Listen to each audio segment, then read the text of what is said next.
온라인으로 또 오프라인으로 함께 예배드리는 사랑하는 청년들과 우리 사랑하는 성도님들께 하나님의 은혜가 이 시간 충만하기를 소망합니다. 임마누엘, 당신의 백성과 함께 하시겠다고 말씀하신 하나님께서 비록 어쩔 수 없는 상황 가운데 예배당에서 다 함께 모여서 예배드리지는 못하지만 그 가운데도 있는 자리 가운데도 동일하게 은혜 주실 것을 믿습니다. 아멘. 오늘 우리가 읽은 말라기는 구약의 마지막 책입니다. 기원전 440년경에 이 말라기라는 이름을 가진 선지자 혹은 말라기, 신의 사자, 대언자라는 뜻의 이름으로 자기를 소개한 사람이 쓴 예언서이죠. 이 말라기서는 여러 가지 특징들이 있습니다. 앞서 이야기한 것처럼 구약의 마지막 성경이라는 특징, 또 성경의 암흑기라고 불리는 시대, 신구약의 중간기를 열면서 쓰여진 예언서, 이런 시대가 주는 특징들이 말라기에 있죠. 근데 여러분, 정말 재미있는 특징은 그 다음에 있습니다. 바로 말라기의 내용에 있죠. 말라기는 하나님과 인간이 논쟁하는 형식으로 말씀이 기록되어 있습니다. 여러분, 우리 인생에 3대 절경이 있다라고 이야기를 혹시 들어보셨나요? 무엇이 있죠?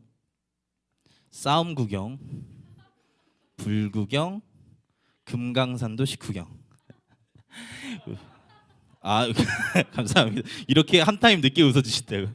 여기서 웃어주셔서 놀랐습니다. 여러분, 물론 싸움이 안 되죠. 하나님과 인간이 어떻게 싸우겠습니까? 어떻게 사람과 인간이 논쟁을 하면 말싸움을 할 수 있겠어요? 당연히 상대도 안 되겠죠.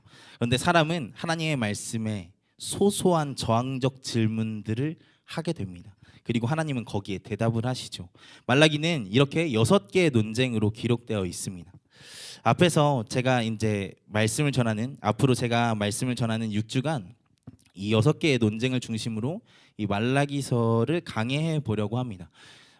한 주제 한 주제들이 참 우리의 마음에도 와닿고 우리의 삶 가운데서도 때때로 떠오를 수 있는 질문들입니다. 그러니까 사랑하는 청년 여러분, 절대로 빠지지 마시고, 그리고 사랑하고 함께 해주시는 우리 사랑하는 성도님들도 같이 말씀을 나누는 가운데 더 큰 은혜가 있기를 소망합니다.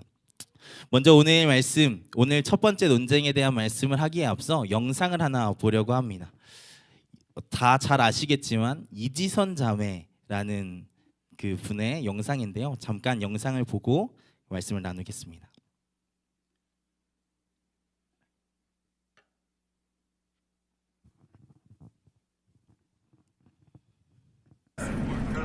대학 4학년이었던 지선이는 학교로 데리러 온 오빠의 차를 타고 집으로 가고 있는 중이었습니다. 오빠, 내일은 친구도 만나야 되고 성가대 연습도 있고 할 게 너무 많다. 지선아, 너 시험시험해. 어디서 사고 났나 보네? 그러게. 지선아! 지선아! 지선아! 나를 불러주세요! 구급차! 한 음주운전자가 낸 사고였습니다. 만취된 상태에서 운전하다가 지선이가 탄 차를 들이받은 것입니다. 다행히 오빠는 무사했지만 지선이는 온몸의 반 이상이 3도 화상을 입게 되었습니다. 처음엔 살 가망이 없어 보였습니다. 사고 후 7개월 동안 무려 11번의 대수술. 지선은 처음엔 딱지가 떨어지면 원래의 얼굴로 돌아갈 줄 알았습니다. 그러나 더 이상 곱던 예전의 얼굴은 찾을 수가 없었습니다.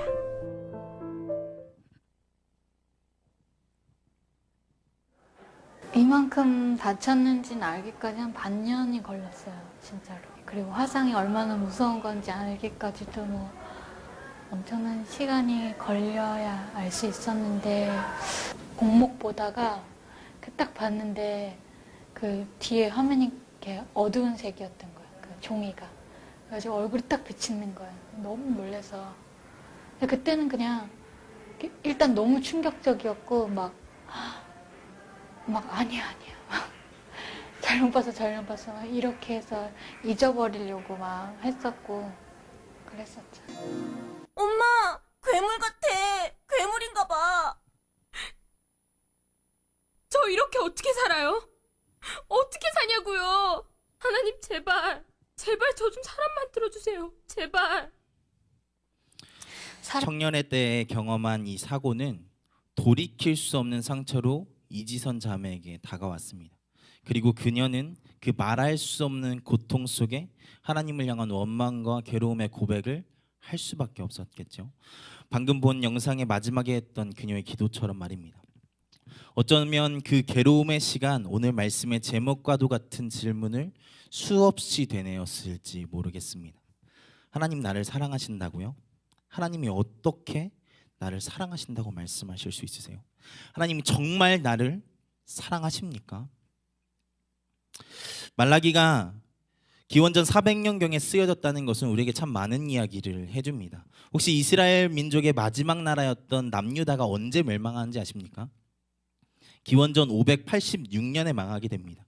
그때 하나님의 백성이라는 이스라엘 백성의 나라는 망하게 되고 하나님께서 임재하신다고 믿었던 성전도 무너져 버렸습니다. 이것은 이스라엘 백성에게 너무나도 절망적이고 충격적인 사건이었습니다. 어떻게 만왕의 왕이시며 만주의 주이신 하나님의 백성이 패배하여 나라가 망할 수 있습니까? 어떻게 온 세계를 창조하시고 전능하다고 하시는 그 하나님, 그 왕이신 하나님의 성전이 저렇게 돌 위에 돌 하나 얹어지지 않고 무너져 버릴 수 있습니까? 말도 안 되는 것이죠. 이 사건은 이스라엘 백성에게 엄청난 절망을 가져다 주었을 것입니다. 근데 여기에서 말씀이 끝나지 않죠. 또 반전이 있습니다. 이렇게 절망에 빠져 있는 이스라엘 백성의 기적과 같은 일이 멸망 후 70년에 일어나지 않습니까? 바로 성전을 재건할 수 있게 된 것입니다. 성전이 다시 건축된다고 하는 것은 그 포로기의 이스라엘 민족에게 너무나도 큰 의미였습니다. 범죄함으로 하나님께 버림받아 이방인의 손에 넘겨짐을 당했던 이스라엘 민족, 바로 그 이스라엘 백성에게 하나님께서 다시 한번 함께 하신다는 의미로 이 사건이 다가왔을 것이기 때문입니다. 이스라엘 백성들은 엄청난 기대감과 소망함이 그 가운데 막 불일 듯 일어났을 것입니다. 이것이 학개서의 말씀 가운데도 드러나죠. 학개서는 성전을 다시 세우는 일에 동참할 것을 촉구하는 내용의 예언서입니다. 그 가운데 학개서 2장 9절의 말씀을 보면 같이 읽겠습니다. 시작. 이 성전의 나중 영광이 이전 영광보다 크리라. 만군의 여호와의 말이니라. 내가 이곳에 평강을 주리라. 만군의 여호와의 말이니라. 이 성전의 나중 영광이 이전 영광보다 클 거래요. 그리고 하나님께서 그들에게 평강을 주실 거래요. 이 예언의 말씀을 들은 이스라엘 백성들의 마음이 어땠겠습니까? 얼마나 두근거렸겠습니까? 하나님이 정말 새 일을 행하시겠구나. 우리를 위대한 민족으로 만드시겠구나. 위대한 나라로 이 땅 가운데 세우시겠구나. 어떤 그런 기대감들로 가득 차지 않았겠습니까? 그로부터 이 성전이 완공된 후부터 약 100년 정도가 흐른 뒤에 이 말라기가 쓰여지죠. 자, 그러면 그 기대감대로 이스라엘이라는 나라가 다시 세워졌을까요? 정말 다시 하나님 나라의 백성으로 하나님 나라의 그 어떠한 역할을 담당하는 나라로 그 이스라엘 민족이 다시 세워졌을까요? 참 안타깝게도 이 당시 이스라엘의 상황은 그들의 기대와는 정반대의 상황이 되어 있었습니다. 승리와 독립은커녕 그들은 하루 먹고 살기도 힘들 정도로 극도로 빈곤한 가운데 처해 있었습니다. 성전은 완공되었는데 여전히 그들은 착취당하며 괴롭힘을 당하고 있었습니다. 이것이 말라기서의 상황입니다. 그리고 바로 그 상황 속에서 그들이 묻고 있는 것이 무엇입니까? 하나님, 우리를 사랑하신다면서요. 하나님, 어떻게 우리를 사랑하셨습니까? 이것이 바로 오늘 말씀에 기록되어 있는 말씀이죠. 오늘 말씀에서 하나님께서는 이스라엘에게 내가 너희를 사랑하노라 라고 말씀을 하십니다. 그런데 그 하나님의 음성에 이스라엘 백성이 숨도 쉬지 않고 날카롭게 반문하죠. 주께서 어떻게 우리를 사랑하셨습니까? 바꾸어 말하면 하나님이 우리를 사랑하셨다고요? 도대체 우리를 사랑하셨다고 어떻게 말하실 수 있습니까? 어떻게 우리를 사랑하신다고 말하실 수 있어요? 하나님이 사랑에 대한 표현에 정면으로 도전하고 반항하고 있는 것입니다. 여러분 어쩌면 그들의 입장에서는 정말 그럴 수밖에 없지 않았을까 싶습니다. 바벨론에서의 70년 그 기간 동안 이스라엘 민족들은 물론 처음에는 너무나도 힘들었지만 그 포로로 끌려간 나라에 어느 정도 적응해 있었습니다. 우리가 포로기의 사람들을 생각할 때 에스라와 느헤미야와 다니엘과 에스더와 모르드게 이 사람들을 우리가 생각을 하죠. 그런데 여러분 이 사람들은 다 나름대로 그 나라에서 어떠한 위치를 차지하고 있는 사람이었습니다. 바꿔 이야기하면 이스라엘 민족은 그 땅에 적응하고 있었습니다. 아니 적응 정도가 아니라 자리를 잡고 있었어요. 이제 어느 정도 자리를 잡으려고 하는데 그때 그 상황 속에서 고레스 왕, 역사적으로는 키루스 왕을 통해 무너진 성전을 다시 지으라는 명령을 받게 됩니다. 이것은 그 왕을 통한 하나님의 명령이기도 했죠. 그래서 순종하는 마음으로 그 모든 것을 버리고 떠나버립니다. 그리고 그 가운데 학개서의 말씀을 보면 판벽한 집에 거하며 만족하지 말고 하나님의 전을 다시 짓는 일에 동참하라는 그 요청에 또한 그들이 순종해서 성전 짓는 일에 나름대로 열심히 동참을 했습니다. 자, 그러면 어떤 결과가 나와야 합니까? 내가 이 정도 했으면 하나님 이제 응답하셔야 하지 않습니까? 그 나라를 회복시키시든지 자기들을 멸망시킨 나라를 벌하시든지 무언가는 하셔야 하잖아요. 여러분 그런데 그들이 경험한 것이 무엇입니까? 여전히 힘들고 여전히 어려운 상황 속에 살아가는 것이지 않습니까? 그리고 바로 그런 상황 가운데 괴로워하며 절규하며 외치는 질문. 하나님이 어떻게 우리를 사랑하셨습니까? 사실 우리는 살아가며 각자 고통의 크기는 다르지만 이런 질문을 하게 될 때가 있습니다.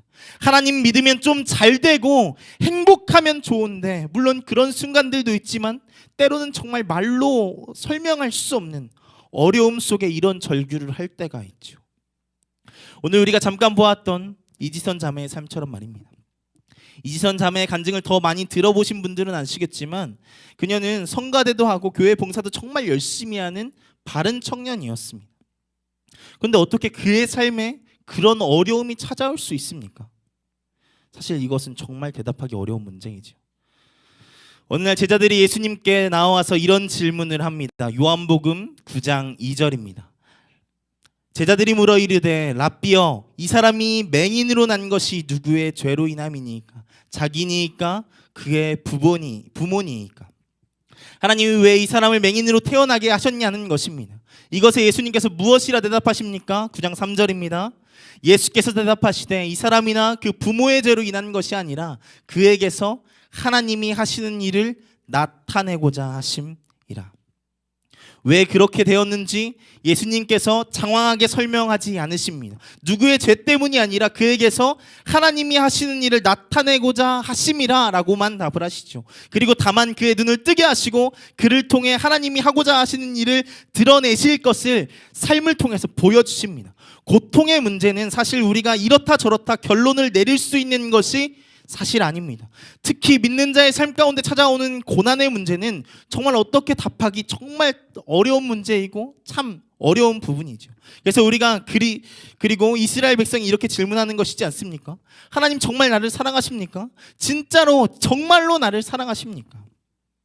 우리가 이 정도로 헌신하고 이 정도로 노력했으면 아니 우리가 하나님 믿었으면 하나님 이 정도는 해주셔야 하는 것 아닙니까? 그런데 더 나은 삶은 고사하고 여전히 포로기의 삶을 살아가며 여전히 굶주리며 여전히 고통받게 하십니다. 그런데도 나를 사랑하신다고요? 사실 성경의 시대 구약부터 신약 그리고 교회의 역사를 넘어 우리의 삶까지를 돌아볼 때 물론 좋은 날들도 많이 있었지만 사실 설명할 수 없는 수많은 고난의 문제들은 계속 있어 왔습니다. 구약의 대표적인 고난의 아이콘 욥, 신약으로 넘어오면 수도 없이 고난과 어려움 가운데 살아갔던 제자들, 교회의 역사 가운데 하나님을 믿는다는 이유로 죽어갔던 수많은 교부들과 그리스도인들, 그리고 지금도 여전히 우리의 삶 가운데 알 수 없는 수많은 고통과 고난의 문제들. 여러분 그런데 정말 놀라운 것은 그 고통과 고난 속에 성경의 시대, 교회의 시대를 넘어 지금에 이르기까지 믿음의 선배들은 그 고난으로 인해 믿음을 포기하지 않았다는 것입니다. 그리고 그 고난 속에서 오히려 성숙했고 그 고난 속에서 오히려 성장하게 되었다는 것이죠. 어떻게 그럴 수 있습니까? 제가 좋아하는 어떤 종교사회학자의 글을 인용한 내용이 어떤 책에 있더라고요. 고대 근동 이스라엘을 포함한 서아시아와 이집트와 그리스 로마에는 정말 수많은 종교와 수많은 신들이 있었습니다. 그런데 그 지역의 패자였던 정복자였던 나라의 종교들은 그 지역의 종교가 되거나 그냥 없어져 버렸는데 오히려 변두리에 가장 작고 약한 이스라엘 민족의 야훼 여호와의 종교가 살아남고 번성하다 못해 세계의 종교가 된 것은 물론 우리에게는 하나님께서 살아계시기 때문에 그렇게 된 것이지만 하나님을 믿지 않는 그의 눈에게는 무언가 분명한 특징이 하나가 있더라는 것입니다. 그것이 무엇이냐면 그것은 그들이 겪는 고난 속에서 자신의 욕망의 성취를 구한 것이 아니라 하나님의 뜻을 구하는 특수성에 있다는 것입니다. 저는 이것이 우리의 신앙을 갖지 않은 사람의 시선에서 참 잘 설명한 것이라고 생각합니다. 하나님을 믿는다는 것, 신앙을 가진다는 것의 정말 중요한 의미는 우리의 욕망의 성취나 우리의 결핍의 보충이나 해결이 그 의미가 아니라 그것에 있는 의미가 아니라 지금 이 모든 상황 가운데 나를 향하신 하나님의 분명하신 뜻이 있다는 것을 믿는 그 믿음에 있다는 것입니다. 그것이 지금 우리를 여기에 있게 했고 하나님을 믿는다는 것은 우리의 욕망을 이루어줄 다른 초월적인 존재가 있다는 것을 믿는 것이 아니라 그 초월하신 존재 하나님이 우리의 삶을 인도하신다는 것에 있다는 것입니다. 바라기는 우리가 이 믿음이 있는 자들이 되기를 소망합니다. 물론 하나님은 우리의 어려움이나 작은 신음에도 응답하실 수 있는 능력이 있으신 하나님이십니다. 하지만 하나님은 우리의 종이 아닙니다. 하나님은 우리의 주인이며 아버지이십니다. 그래서 우리의 명령에 순종하셔야만 하는 존재가 아니라 우리를 인도하시고 우리를 통치하시며 인도하시는 분이라는 것입니다. 하나님이 명령하시는 분이시고 하나님이 우리의 삶 가운데 하나님의 뜻을 이루기를 원하시는 위치에 계신 분이라는 것이죠. 바라기는 우리가 이 믿음이 있는 자들이 되기를 소망합니다. 이 답을 낼 수 없는 삶의 연장 가운데 우리를 선하게 인도하시는 하나님을 신뢰하고 믿는 자들이 되기를 소망합니다.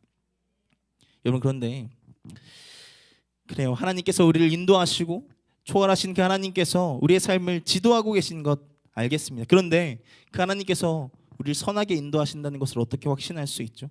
어떻게 믿을 수 있습니까? 사실 오늘 말씀은 이 질문에 답하는 것까지 가야 합니다. 하나님이 우리 종이 아니라 주인이라고 하는데 그 주인이 우리를 선하게 인도하시는지 아니면 악하게 인도하시는지 어떻게 알 수 있습니까? 그것이 해결되어져야 우리가 하나님을 믿고 우리의 삶을 살아갈 수 있는 것이지 않겠습니까? 사실 오늘 말씀에 하나님은 바로 이 질문에 답을 주시고 계십니다. 하나님, 우리의 인도자이시며 주인이시며 통치자이신 하나님이 그렇게 고난 가운데 살아가는 우리를 사랑하신다는 것입니다. 어떻게 우리를 사랑하셨습니까? 하나님이 이스라엘 백성이 그렇게 하는 질문에 에서가 아니라 야곱을 선택하신 사건을 말씀하십니다. 이것을 통해서 말씀하고자 하시는 바가 무엇입니까? 바로 자격 없는 너를 선택한 것이 내 사랑의 증거라는 것입니다. 여러분 야곱이 누구입니까? 야곱은 이삭의 둘째 아들로 태어난 자입니다. 장자가 중요했던 시대에 둘째로 태어났다는 것은 선택받을 이유가 되지 못합니다. 오히려 결격 사유가 되겠지요. 그러면 그의 재능은 사랑받을 만했습니까? 그의 형 에서는 사냥을 하는 사람이었다고 성경은 기록을 하고 있습니다. 그에 반해 야곱은 뭐라고 기억하고 기록합니까? 그저 조용한 사람이었다라고 성경은 이야기를 합니다. 집에서 집안일이나 도왔던 것으로 성경은 말을 하죠. 물론 지금은 설거지도 하고 집안 청소도 같이 해야 이렇게 살아남을 수 있습니다. 그런데 여러분 시대가 다르잖아요. 여러분 그 시대가 어떤 시대입니까? 가족을 지킬 힘이 있어야 됐습니다. 생존의 문제가 너무나도 중요했던 시대였어요. 가족을 지킬 수 있는 힘과 능력이 있었냐 하는 그 시대가 바로 그 시대였다는 것이죠. 그런데 그런 시대에 이런 유약한 모습, 조용한 사람이라고밖에 표현할 수 없는 그의 존재는 선택받을 만한 존재가 아니었다는 반증이라는 것입니다. 그러면 그의 삶은 어땠습니까? 그는 도덕적으로 보더라도 선택받을 만한 사람이 아니었습니다. 그는 그의 이름의 뜻대로 남의 발뒤꿈치를 잡는 삶을 살아갔던 사람입니다. 에서를 속여서 팥죽 한 그릇으로 장자의 명분을 사서 에서의 발꿈치를 잡죠. 자신의 팔에 털을 붙여서 아버지 이삭을 속여버립니다. 그래서 장자의 축복을 빼앗는 것이 야곱이었습니다. 그의 삶으로도 하나님 앞에 내가 선택받을 만하지 않습니까? 라고 이야기할 수 없다는 것이죠. 여러분, 그런데 놀랍게도 하나님께서 이 두 사람 중에 누구를 선택하십니까? 바로 야곱, 이스라엘의 민족의 조상이 되는 야곱, 그 자격 없는 자를 선택하지 않으십니까?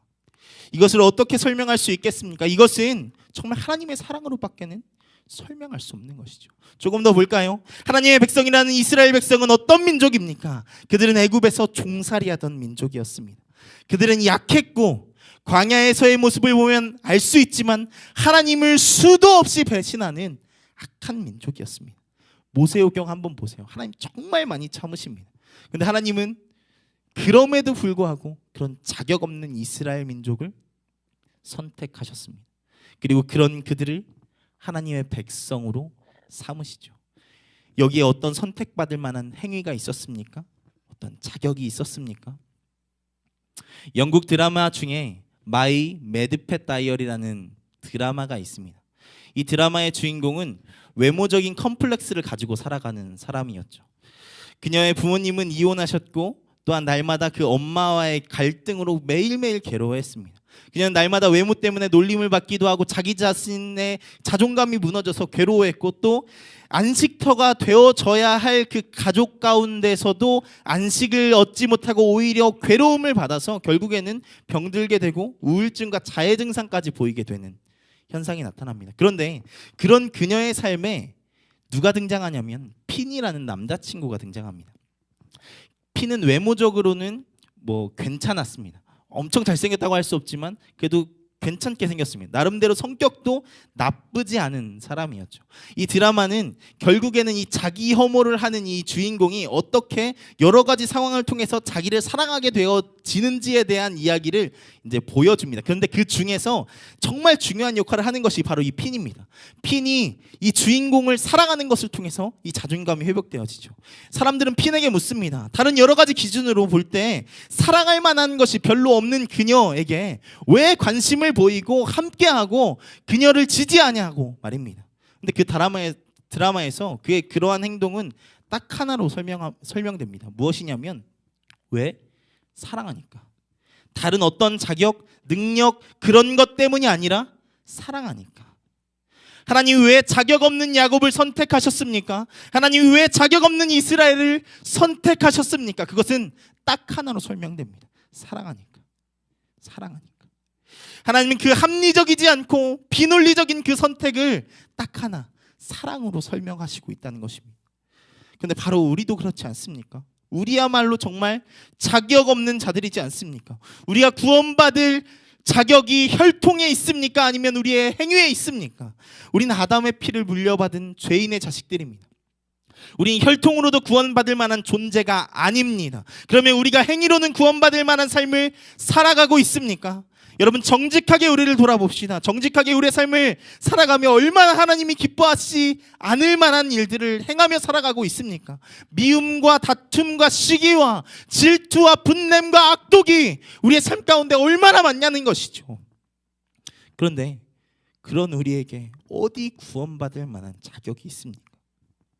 우린 정말 혈통으로도 우리의 존재와 행위로도 구원받을 만한 존재가 아닌 것이죠. 그런데 하나님께서 왜 우리를 구원해 주셨습니까? 왜 이런 우리를 구원하셨습니까? 그것은 하나님의 그 크신 사랑하심 말고는 설명할 수 없는 것이겠죠. 하나님의 은혜라고 밖에는 할 수 없는 것이겠죠.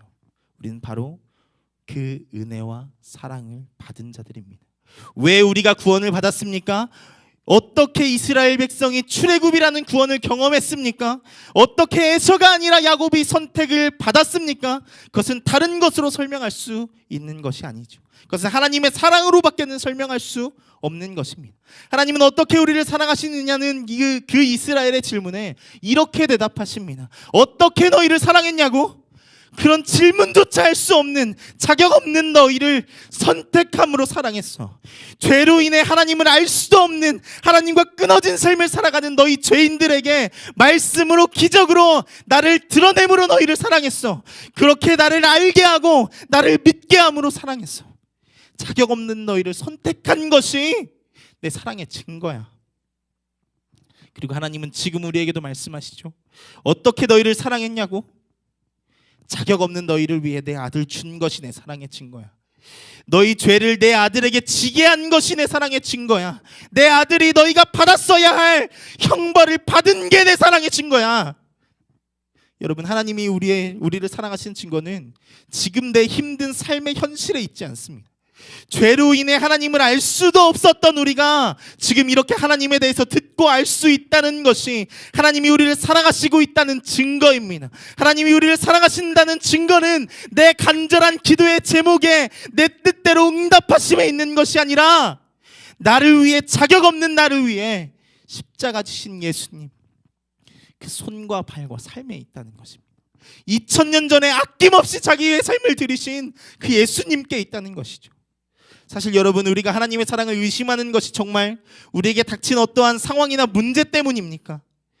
물론 그럴 수 있습니다. 잠깐은 그럴 수 있죠. 하지만 그것이 길어질 때 정말로 우리가 그 어려운 삶 때문에 그런 질문을 하게 됩니까? 사실 정직하게 돌아봅시다. 정직하게 돌아보면 특별하게 힘들어서가 아닙니다. 만약 힘들어서 하나님의 사랑을 의심했다면 기독교는 세상에 없었을 것입니다. 왜냐하면 앞서 이야기한 것처럼 기독교는 언제나 고난과 고통과 함께 했으니까요. 그런데 언제, 그리고 왜 우리가 하나님의 사랑을 의심합니까? 사실 우리가 하나님을 사랑하지 않고 그 하나님의 사랑을 신뢰하지 못할 때, 그렇기 때문에 하나님의 사랑을 의심하는 것이지 않습니까? 말라기의 이 다음에 나오는 5가지의 논쟁은 사실 하나님의 사랑을 의심하는 이스라엘 민족의 악행을 고발하는 내용으로 이어집니다. 이것이 무엇을 이야기해 줍니까? 하나님의 사랑은 이미 계시되어서 우리에게 영원히 머물고 있습니다. 다만 우리가 그 하나님의 사랑을 저버린 것이죠. 심지어 하나님은 그렇게 악행을 저지른 민족을 향해 자신의 사랑을 설명하기까지 하고 있지 않습니까? 이 말씀에서 무엇이 그들로 하여금 하나님의 사랑을 의심하게 만들었습니까? 은혜 없음이, 그 범죄함이, 그들이 하나님을 사랑하지 않음이 결국 하나님의 사랑을 의심하는 데까지 이어졌다는 것이죠. 사랑하는 여러분, 하나님의 사랑을 의심한 순간이 있으십니까? 혹시 그런 삶을 살고 계시지는 않습니까? 여러분, 하나님께 돌아오십시오. 여전히 우리를 사랑하시며 죄인된 우리에게 자신의 사랑을 계속해서 설명하기를 원하시는 하나님을 믿고 돌아오십시오. 하나님은 여전히 당신을 사랑하십니다. 하나님은 여전히 우리를 사랑하십니다. 하나님은 자기의 아들을 주셔서 구원하시는 우리와 영원히 함께하기를 원하십니다. 우리 앞서 보았던 이지선 자매의 영상을 마지막으로 같이 보고 말씀을 마무리하려고 합니다. 이지선 자매가 그렇게 원망의 기도를 막 쏟은 다음에 받았던 하나님의 응답에 대한 내용입니다. 사랑하는 딸아라고 부르셨어요. 너를 세상 가운데 반드시 세우리라 라는 약속과 희망, 병들고 약한 자들에게 희망의 메시지가 되게 하리라는 그런 약속의 말씀을 주셨어요. 소망이 생기고 마음에 믿음이 생기기 시작했어요. 보호자분, 양손 손가락 절단 동의서 쓰셨죠? 오른손만이 아니고요. 양쪽 손가락 8개를요. 지선아, 이를 어쩌니? 엄마, 울지 마. 엄마, 그래도 손가락 2개 남잖아. 그거라도 감사해야지. 그러니까 엄마 울지 마. 알았지? 제가 착해서 뭐 이것 잘라도 되고 저것 잘라도 되고 그게 아니잖아요. 제게 남겨주신 것들에 대한 감사를 할 수 있는 마음을 주셨어요. 이 손을 다 잃을 수도 있는 거고요. 이 팔을 다 잃을 수도 있는 건데 남겨진 손으로 하나님께서 정말로 기도대로 쓸 수 있는 손이 되게 해주셨어요. 처음에 엄지손가락이 이렇게 까딱할 때 너무너무 기뻐서 막 눈물이 나더라고요. 그 뒤로 이 손으로 세수하고 목욕할 수 있어서 감사하고, 저 글씨도 너무너무 잘 쓰거든요. 그래가지고 막 큰 서점에서 사인회 같은 것도 하러 다니고, 사인도 얼마나 멋있는지 몰라요. 네, 사인도 하고 이 손으로 사진도 찍고 못하는 게 없어요. 하나님께서 저 취미생활까지 다 할 수 있도록 만들어주셨고, 무엇보다 이 손이 부끄럽지 않은 마음을 주셨어요. 그래서 한 번도 이 손이 부끄럽다거나 숨기고 싶다거나 그런 마음이 없이요, 교회에서도 하나님께 이 손 들고 찬양하면 더 기뻐하실 것 같아서 높이 손 들고 찬양하고 또 인사하고 악수하고, 사진 찍을 때마다 약간은 유치하지만 이렇게 V도 그리면서 네, 승리이기 때문에 그렇게 사진도 찍고 그래요. 또 힘든 날들이 또 있겠지만 지금도 여전히 또 이렇게, 그럼에도 불구하고 진짜로 그것까지 다 하나님께서 해결해 주실 거고 만족시켜 주실 거고 또 하나님의 뜻을 이루실 거를 믿기 때문에 오늘 하루 진짜로 살아있어서 참 감사한 것 같아요.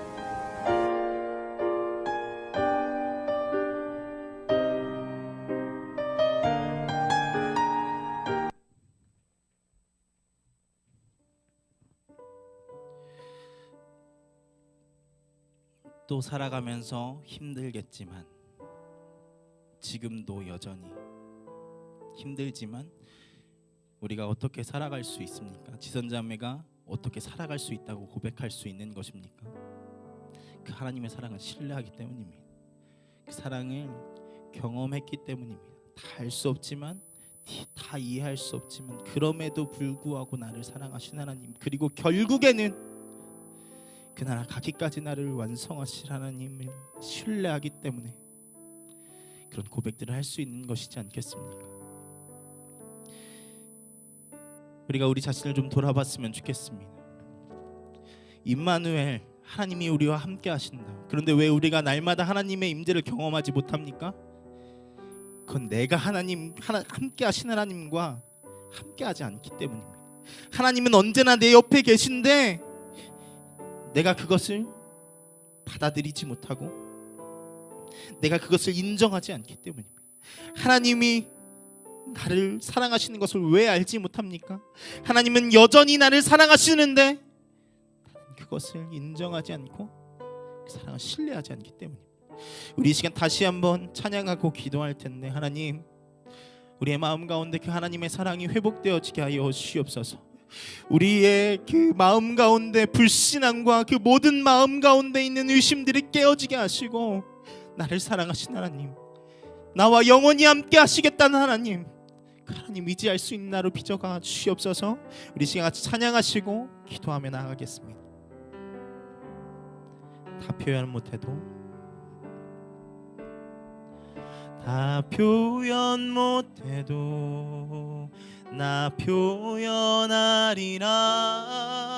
다 고백 못해도 나 고백하리라. 나 알 수 없어도 나 알아가리라. 다 닮지 못해도 나 닮아가리라. 한 번 더 찬양합니다. 다 표현 못해도 나 표현하리라. 다 고백 못해도 나 고백하리라. 다 알 수 없어도 나 알아가리라. 닮지 못해도 나 닮아가리라. 그 사랑 얼마나 아름다운지, 그 사랑 얼마나 날 부욕해 하는지, 그 사랑 얼마나 크고 놀라운지를, 그 사랑 얼마나 나를 감격하게 하는 그 그 사랑 얼마나 아름다운지,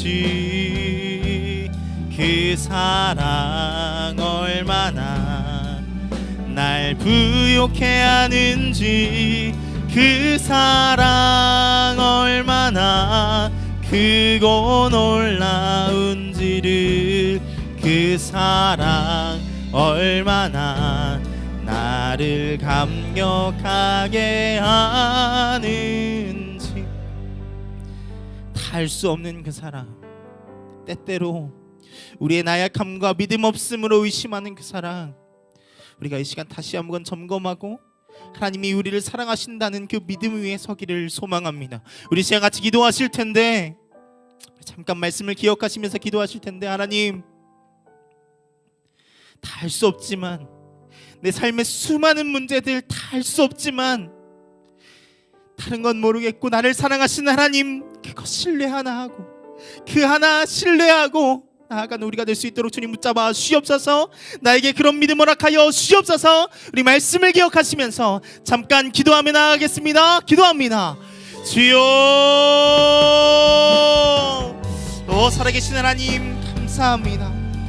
하나님, 우리 가운데 하나님께서 함께하여 주시고 역사하신다는 것을 하나님 우리가 날마다 인지하며 살아가야 하는데 사실 그렇지 못합니다. 왜냐하면 우리는 죄에 더 가깝고 나의 삶의 흥미들은 하나님보다 하나님 아닌 것에 더 많이 있기 때문입니다. 주님, 나의 삶을 돌이키며 회개합니다. 하나님, 내가 주님의 사랑을 의심했던 것을 회개합니다. 주님, 나의 삶 가운데 항상 함께 하시고 계시고 내가 고통 가운데 있을지라도 그 가운데서 나와 함께 하셨다는 것을 알게 하셨사오니 하나님, 우리가 어떠한 상황 가운데서도 날마다 주님 붙잡고 승리하며 나아갈 수 있는 우리가 될 수 있도록 주님 붙잡아 주시옵소서. 그 믿음 안에 거하며 살아갈 수 있는 우리가 될 수 있도록 주님 붙잡아 주시옵소서. 그 믿음에 하나님 흔들리지 않을 수 있도록 주님 붙잡아 주시옵소서. 날마다 그 하나님의 은혜 안에 살아갈 수 있는 우리가 될 수 있도록 주님 붙잡아 주시옵소서.